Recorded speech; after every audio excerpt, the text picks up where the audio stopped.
What do you mean you let him go? A master mechanic, someone who poured 3 decades of his life into one shop, just walked away. His dedication, his loyalty, his skill, none of it mattered in the end. But fate had other plans. Just 2 weeks later, a man in a luxury car pulled up outside his new workplace. And in an instant, everything changed forever. Hey everyone, welcome to Tales Unveiled. This is a story about commitment, loss, and the unexpected rewards of integrity. Let's get into it. For 30 years, Tom Harrison was more than just a master mechanic. He was the soul of Wilson's Auto Shop, a place that had served the town of Millbrook for generations. Unlike mechanics who hopped from one job to another for better pay, Tom stayed. Not because he lacked opportunities. He had plenty, but because Wilson's felt like home. Every engine he repaired carried a story. Every customer who walked in wasn't just a client, but a part of his extended family. His journey, however, had been far from easy. At just 16, Tom dropped out of high school, not because he wanted to but because he had to. His mother was sick, and he needed to work. Old Mr. Wilson, the original owner, took him in, not just as a worker but as a protégé. He didn't just give Tom a job. He invested in him, paid for his training, and turned him into the best mechanic in 3 counties. And when Tom's mother passed away just 2 years later, Mr. Wilson wasn't just a boss. He was family.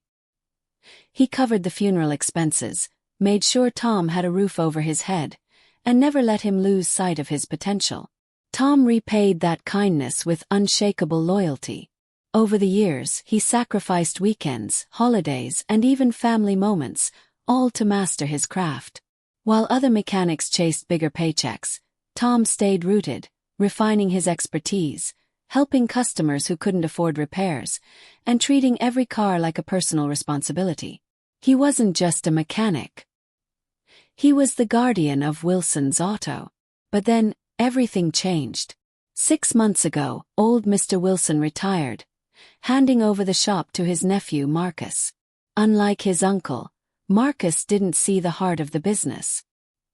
He didn't understand that cars weren't just metal and bolts to Tom. They were stories, memories, and livelihoods. Marcus only cared about profits. He started slashing costs, speeding up service times, and cutting corners. The shop's once welcoming atmosphere, the friendly coffee pot where customers shared stories, replaced with a vending machine. The walls filled with thank you notes from grateful customers, torn down in favor of corporate motivational posters. Tom watched in disbelief as Wilson's turned into just another cold, profit-driven machine. And then came the breaking point. One hot afternoon in June, Tom was rebuilding a transmission for Mrs. Benson, an elderly woman who used her car to deliver meals to homebound seniors. Marcus stormed in, clipboard in hand. "You're taking too long," he snapped. "We've got a new Mercedes waiting. Wrap it up or pass it to one of the younger guys." Tom glanced at the half-assembled transmission, then back at Marcus.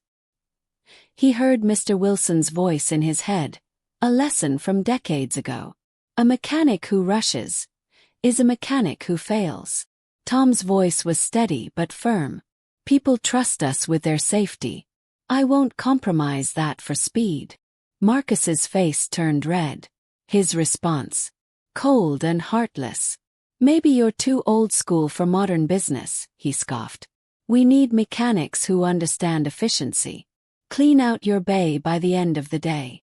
Tom looked around. At his toolbox, covered in decades of stickers from car shows. At the certificates on the wall, the master mechanic certification he had earned with Mr. Wilson by his side. At everything he had built in 30 years.